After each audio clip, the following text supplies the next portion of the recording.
Hello everyone, welcome to Mahau Makhal na mayam omona taram na uksari ngachidi mayang from the kobithamchet Ngaga Thongba gi video utsege mayam meeting taminasi kobithamchet mai se aina phajana chamthoga thame ko karigumba matamda kobithamchet mai se khoina leirubada tin yawi ko ado tin yawba adungba kobithamchet mai do tin do lokthokhi na yawta ekhoina khoi lumbu sab ising da adu deida machuga thumga hapchilena aduga kobithamchet mai do tingaga minute manga muk thamyoba adi tin jing do dum akhoina lokthokda lairani adagi mathanda tarakpasu dum yawni ko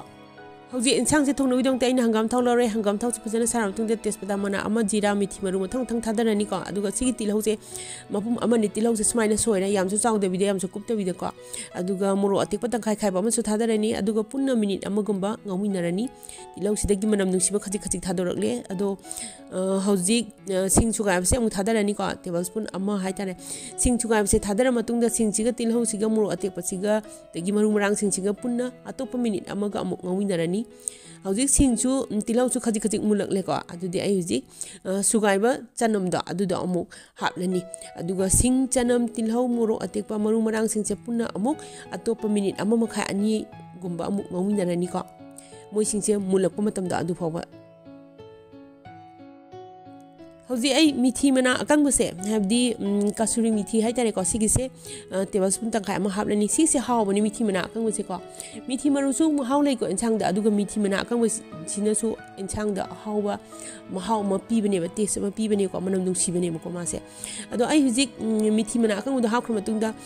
alu se amu haplani ko alu se mapum ani ne ko alu se khajik mulak ko tam da adu ko bangau de ne ko gas ki flame je medium da thamlaga alu se ka da bi da maru rang se ka da bi da thamani sungauraga ado aina si masala semge masala se machu lore se aina phadigo maru takhaiba khara kupna takhaire ko sisi aduga sina gulmaris maru takhaiba yar den sang se dum hawi ko sina se sang se tesam le hali aduga jira maru takhaiba aduga pawrap na sugaiba morok se haplani aduga si phajana mix tor mutung de ising khara haplani ko yam dabida aduga moising se phajana mix torni sigi masala se sigi same level masala se ina insang sida hijilani ko haji gas ki flame se high da lekhatani high da thamlani aduga masala singchiga alu siga punna ngawinarani ko haji masala sida yawi ising do khati kangchilakle aina sigi hairi box am haple ko hairi box sina so insang se hawana bagi macha am oideni ko nam nusina bagi tiasena lehna bagi macha am oideni minute ama makhai ani gum bangor matung da masala du yaw ba ising do loi kangkhre ko habdi alu se khajik ti mul amani aduna ai khamen sin ma haplani khamen sin ba se aina maru kari kra se loi lokto e ko habli ba khamen sin ba se khara thotlak pa da gidi mulak pa matam da adu phoba ngaurani ko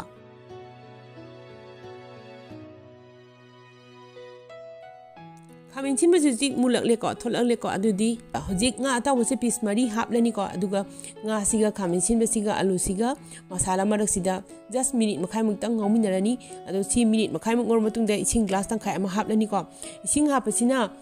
ising cheng hak sauringai sida nga sina masala singche chupsin bangam deni ko absorb to bangam deni ado ai hojik pangyam yam da bida hawai tharak maru khara ko ai haplani ko hawai tharak maru se hapla matung da amuk tang aikoina mix torni ot ani stir torni ai hujik gas ki flame je medium da thamlaga mahi se kanglako matam da adu phoba sum insang se sauhallaga haitare ko ngauraga thamani ngasai ni lobje kiba kobithamchet to kobileiga thau dipang yam debida tangkai khare helapna muluk matam da adu phoba 70 to 75% phoba muluk matam da adu phoba aina ngawoi tawoi sumaina thongdo obane ba ko sigi ngawthok laba thongdok laba tangkai khare na mulak laba kobithamchet se hojiki khamen sinba alu hawai thara amdi nga yaw insang sida amuk hapchilani ko ado sumai tawsina kobi thamchet se toiraroi aduga khoigi yamna munbado yamun manbado adu su thoklo habde khone tengo tagi longthaba matamda pukham de longthaba matamda kai khimda adu nungai te dena ko kai adu su thoklo aina sumaina hana ngauthokpasina aduga phajana sumulani aduga kobithamchet sigi masakse mapum adum insang du da yarni ko dagi hawrani haitane ko aduna aina sumaina ngauthokjabane haidap muluk matam phawa haitare ko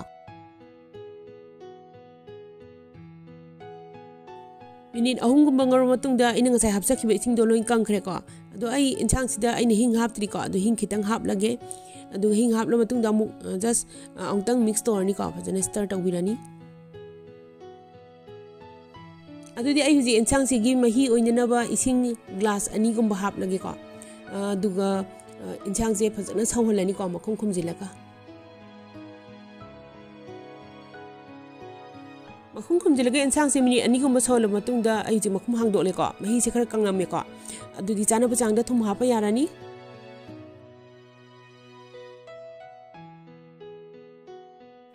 थुम हापलो मतुंगदे इंसांग से मखुम खुमजिलगा ngahaktang मही से कंगहन खिगे को minute अनी गुम अमुक सोन गिगे जी minute अनी मतुंगदे इंसांग मही से अदुम खरा नंगसिलमले अदुम यारे हाय तारे को अंगतंग खाबैना ओटपिरानी आलू से मुनब्रा येंगे आलू से फजना मुनले फजना थोटले को अदे कोबी थमचे सिजु फजना थोटलेन खले आइना खनबदा कायदे बिदा माइ चांग से सब चारे अदो आई हुजी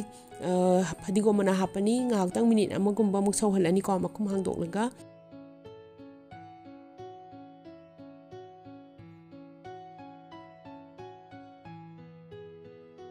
फदिगोम अतेक हापलगा मिनिट अमगुम्बा सौल मतुंगदा ए हुजे गैस से मुथतपे यारनी को इंसांग से लोइसनबे यारनी फदिगोम अतेक अमोना हापलनी लोरे दुम सारी गैते चारदी कोई चाक असाबदुगा दुम हावरनी हाय तारे को अदुदी आई वीडियो सिंग असि दि मतंग सिदा लोइसिनजरगे येंबिरिबसिंबु थागतचरी।